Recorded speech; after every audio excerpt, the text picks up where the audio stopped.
We had discussed dynamics of uniform circular motion.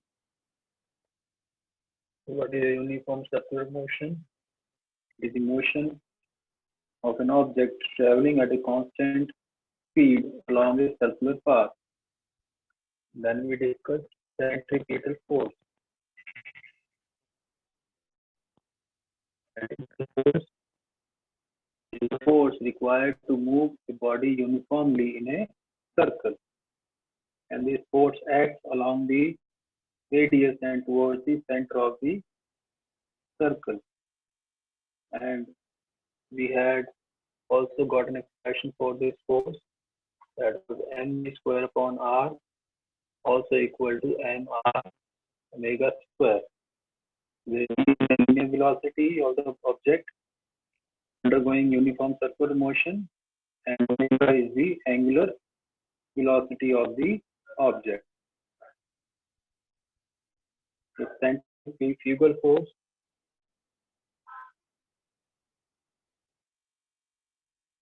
is the reaction of the centripetal force because of the tendency of the object to always move along a straight line with uniform speed.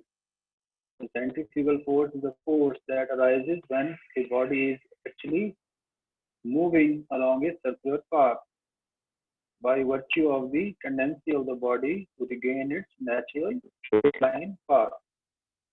So while the body is being forced to move along a circular path, then the tendency of the body is to move along a straight line path.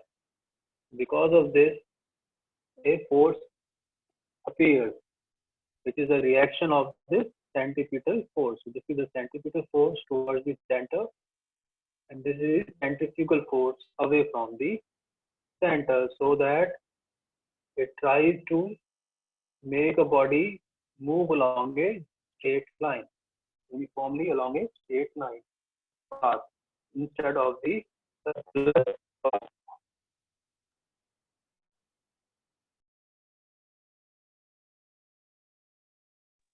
So these two action and reaction forces, they act on different objects, and these are equal and opposite. So we have discussed this also. Suppose we have a string, this is our hand, and this is a stone. The centripetal force will be acting along the center where our hand is located. So this is F1. And because the hand, because the force of hand is being applied on the stone, now in reaction, the stone pulls the hand that can be experienced by the hand, and that force is called the centrifugal force F2. So F1 is towards the center, along the radius of the circular path. F2 is along the radius but away from the center. That is in opposite direction of centrifugal force. So this is all we have already discussed. Now we shall discuss the applications of these two forces. So first application is driving a level curved road.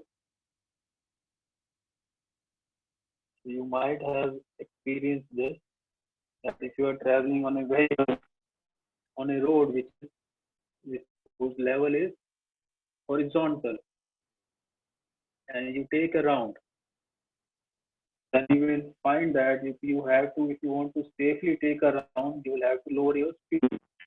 Because if you increase your speed and you're trying to take the round on a level road, you have the chances of the vehicle has chances to skid and get damaged or can injure the person who is driving the vehicle.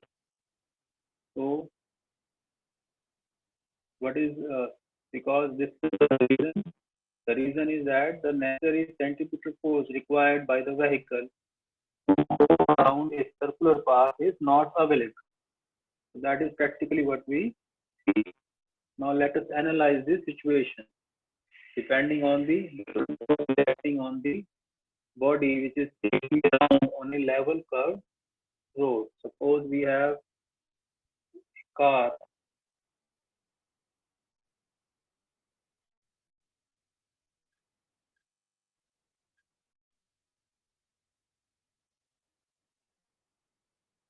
Suppose we have a car which is trying to take the round on a level curved road.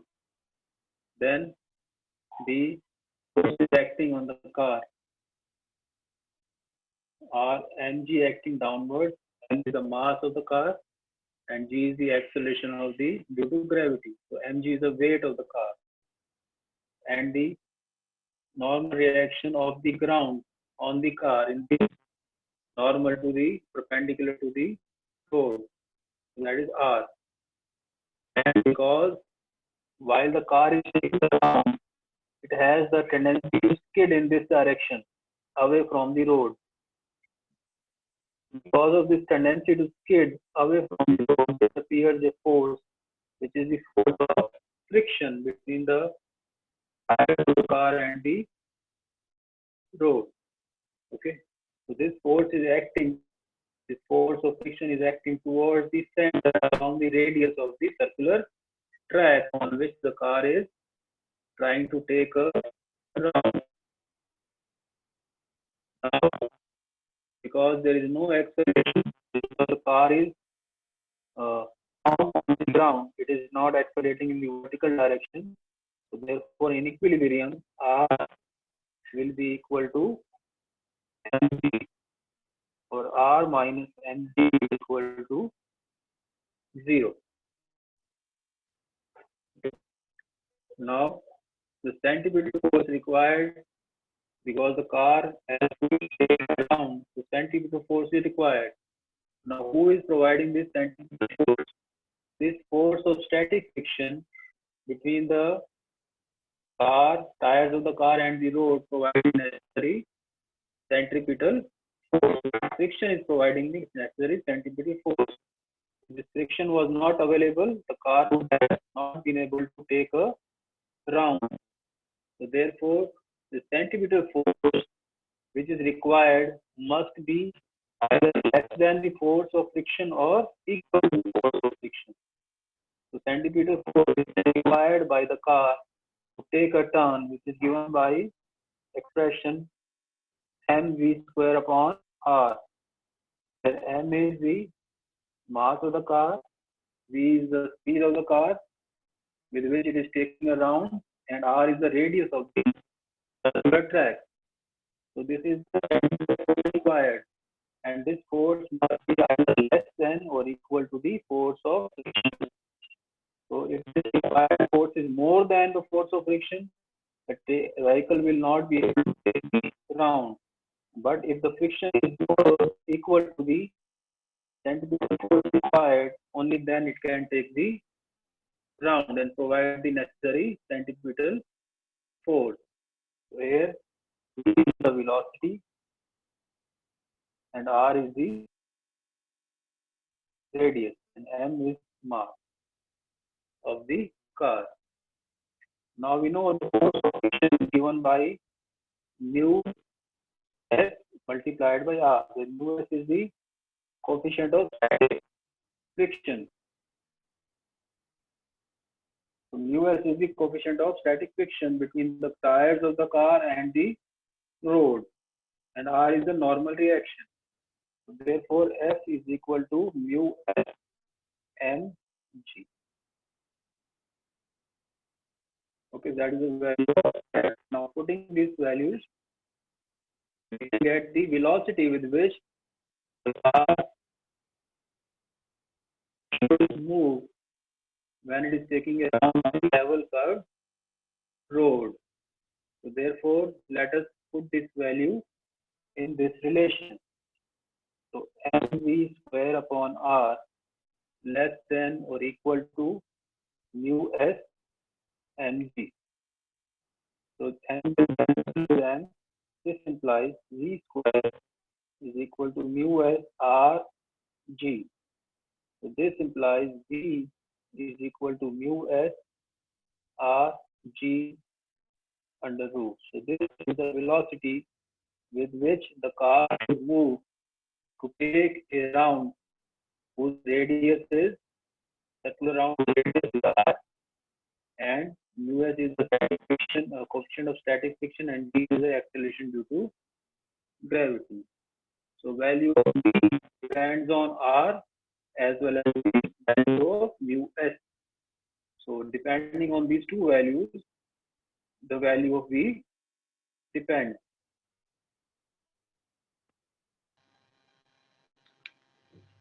So next is banking of the road that you might have experienced while traveling, that on turns the road is tilted from the edges, inclined. So this is called banking of the road. This is not level but slightly tilted. That is called the banking of the road. Now let us discuss why we need to bank the roads at the turns. And because if you want, we have discussed in the previous article, if you want to take a round on a level curved road, you get the necessary centripetal force from the friction between the tires and the road. So friction decides whether you will be able to take a round or not safely. Also, the velocity with which you take a round depends on this friction, the coefficient of friction, and also the radius of curvature, radius of the circular path. But this coefficient of friction is not fixed between tire and the road. This can increase or decrease. So mu s is variable. So this on which the uh, force of friction depends and on which the centripetal force depends is variable. It can change depending on the weather conditions and other conditions, like if the road is wet, mu s will be small. Okay, and if there is a road, the tires are smooth, tires have worn out, and tires, if these are have worn out tires or smooth tires, then also mu s will decrease. So if mu decreases, friction will decrease, and therefore it will not be able to provide the necessary centripetal force, and the tire and the car or any vehicle will skid away from the circular path. So therefore we cannot depend on the friction. So friction is not reliable. So we cannot rely on friction for providing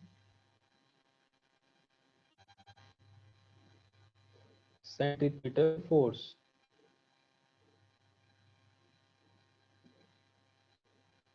necessary to take a turn. So we have to have centripetal force required for taking a turn, which is coming from friction, but friction is not reliable. So therefore, we must have something on which we can depend on so that we can safely take a turn. And that is why we bank the road from the one side, on the outer side. Okay. So what do we get is, whenever we bank the road on the outer side, what happens is we get a component of normal reaction towards the, which provides the necessary centripetal force. So we'll find that out after we draw the figure. And what is the phenomenon? The phenomenon of raising the outer edge. So the phenomena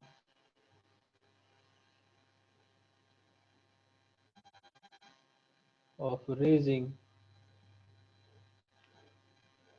the outer edge of the curved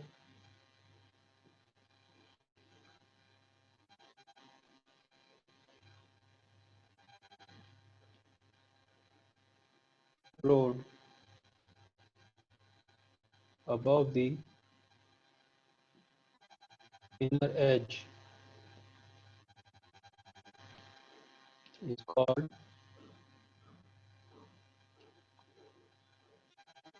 banking of the road.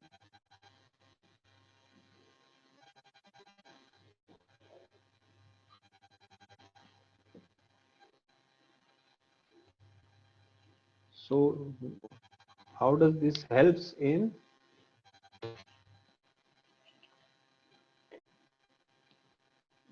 it helps in uh, or it helps the vehicles in taking turn safely.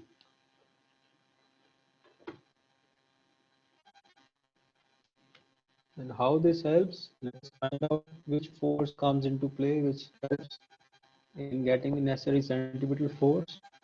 So this is a horizontal and this is a road. So road has been, this is the road that has been inclined and its outer edge has been is slightly raised. So A and B, and the road is, so we are taking a turn. So when you are taking a turn, this is what it will look like. So we are taking a turn and this is the road which is whose outer edge is raised above the level, horizontal level, and on which a vehicle moves, takes a turn.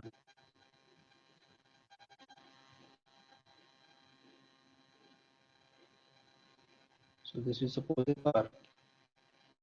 Now if m is the mass of the car, then the weight of the car will be acting vertically downwards. Okay.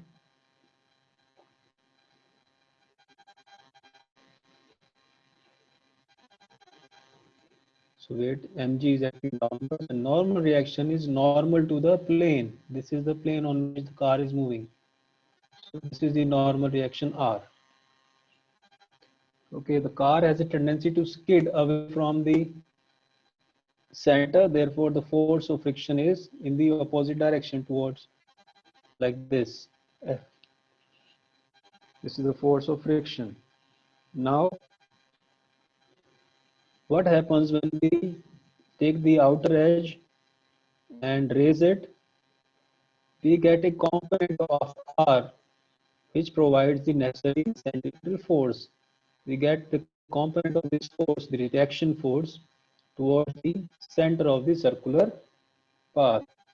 So we'll get a component. If you take a vertical, draw a vertical line, this angle is the angle of tilt.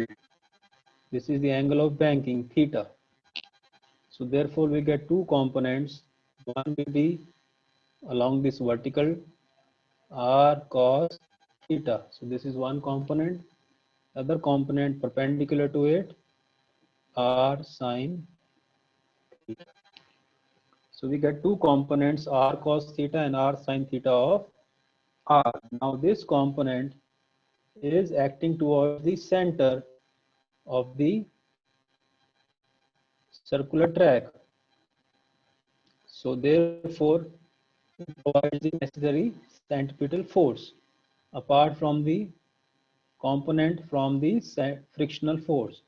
So there is a component of force of friction also which is acting towards the center, and there is a component of force normal reaction also acting towards the center. Now we can rely on this normal reaction, this component of normal reaction for the taking a safe turn so that we get the necessary centripetal force. So we don't have to only depend on friction. We have another component which provides the necessary centripetal force, which is called the r, uh, which is the r sine theta. So now I'll draw once again another figure which will show clearly the forces present. So again, this is the road.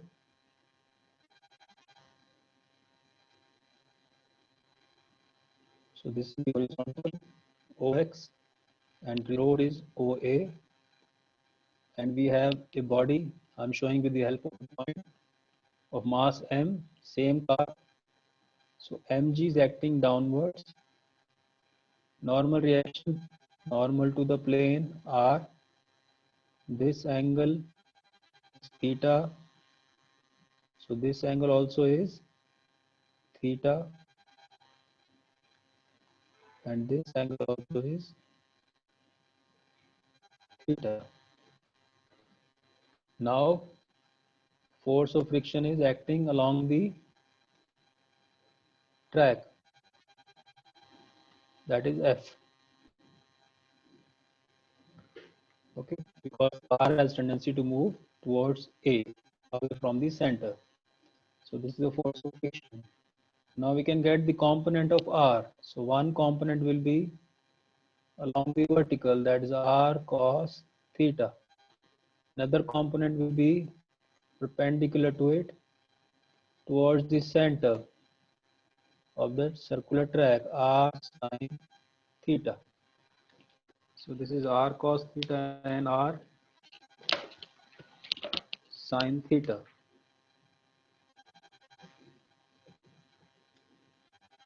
Now we can get two components of force of friction also. So F, this angle also is theta. So because this is theta, this also is theta. So this will be component F cos theta along the same direction as the R sine theta. Another component perpendicular to this will be F sine theta along the same direction as the force due to weight on the ground.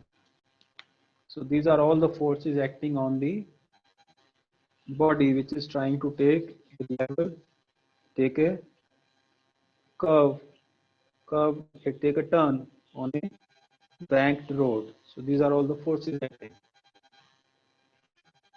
Now we can, in equilibrium, because there is no acceleration in the vertical direction, in equilibrium we can say that this R cos theta is being balanced by F sin theta and mg, because these are in along the same line but in opposite direction. So R cos theta will be equal to mg plus F sin theta in equilibrium. So that is one.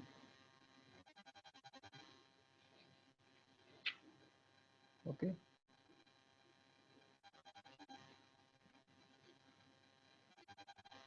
Now these two forces, these two components, R sin theta and F cos theta, are acting towards the center. So these two will provide the necessary centripetal force.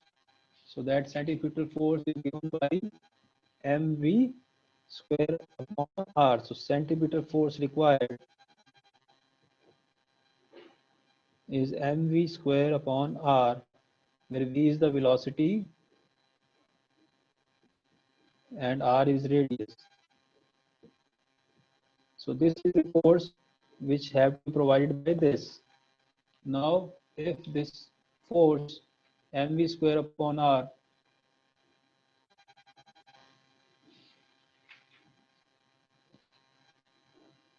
will be equal to r sin theta plus f cos theta, is providing the necessary centripetal force. Okay, so we are getting these two relations, 1 and 2, and we know that the friction is less than or equal to US upon US multiplied by R. So the force of friction can be either less than or equal to US into R, where US is the coefficient of static friction between the road and the tires. Now to get the value of V max, V maximum velocity, we will put F equal to mu s into R. So that is the maximum value of friction equal to mu s multiplied by R. So therefore, we can write down R cos theta is equal to mg plus, instead of s, we write down mu s into R sine theta. So instead of s, we writing down mu s into R. Similarly, so this is 3. Similarly, we can put the value of F equal to mu s into R in this relation.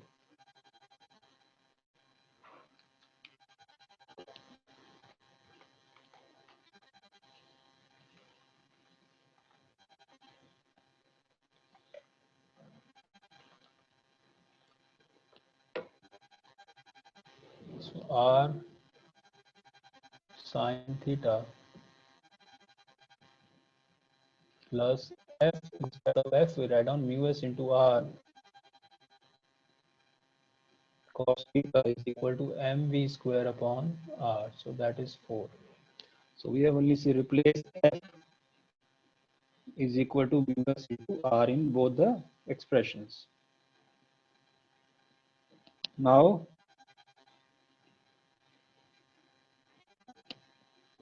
let us solve these two equations to find the value of maximum velocity which is required to take the turn.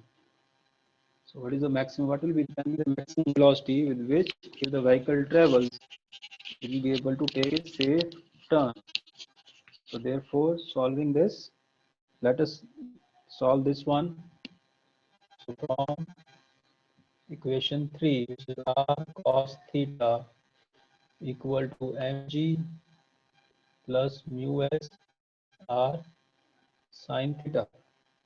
So let us get the value of r from here. So r cos theta minus mu s r sine theta is equal to mg.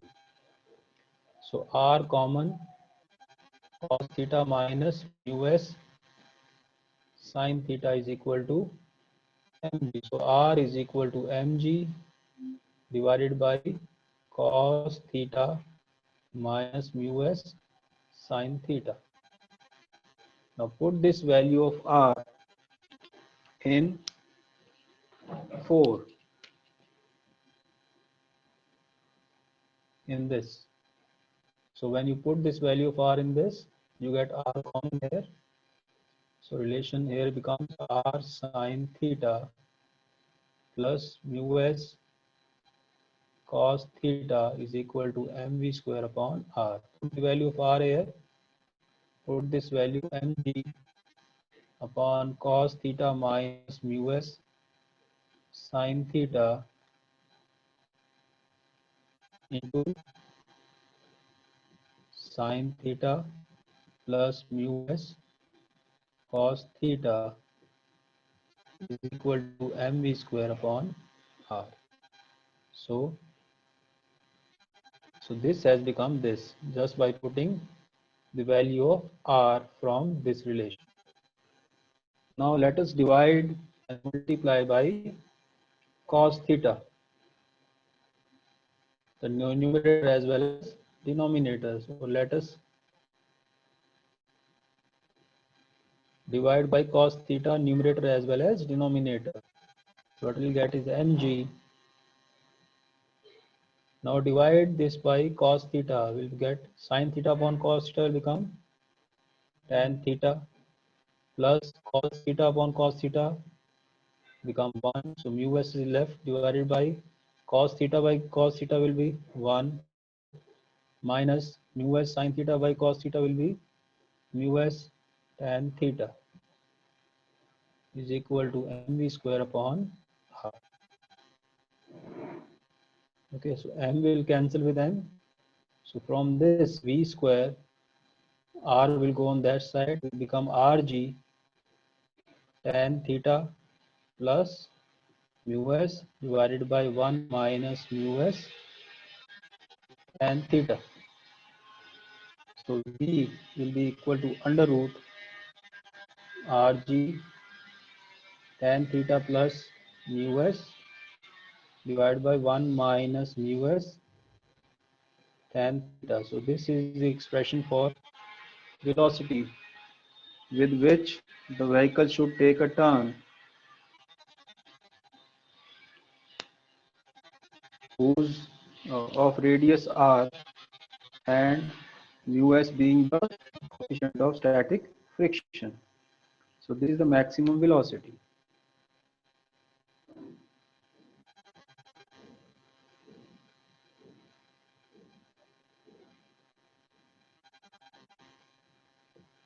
Okay, so this velocity should be the velocity of the can be the velocity of maximum velocity of the vehicle to take a safe turn round a banked road where the angle of banking is theta, radius is r, and us is the coefficient of friction between the tires as well as the road.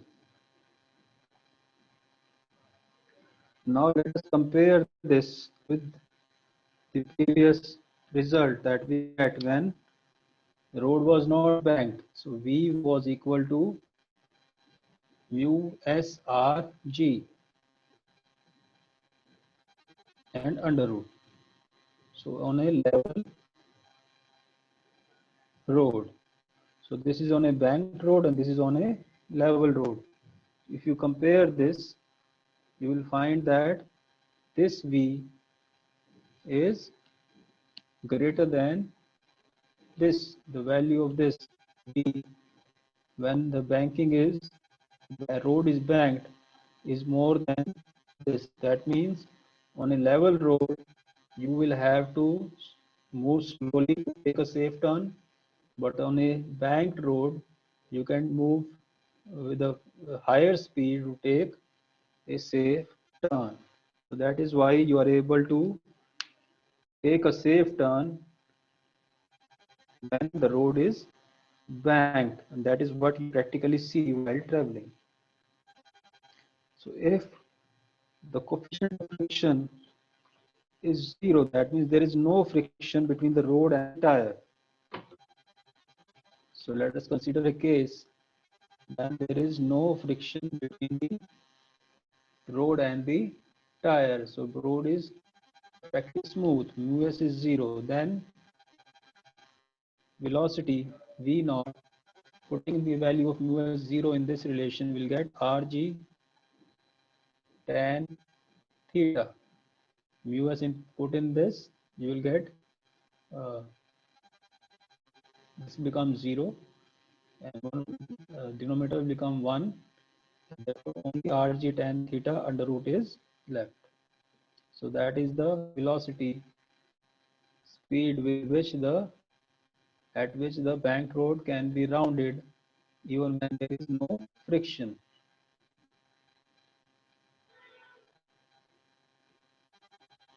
So from this we can get the value of theta for any given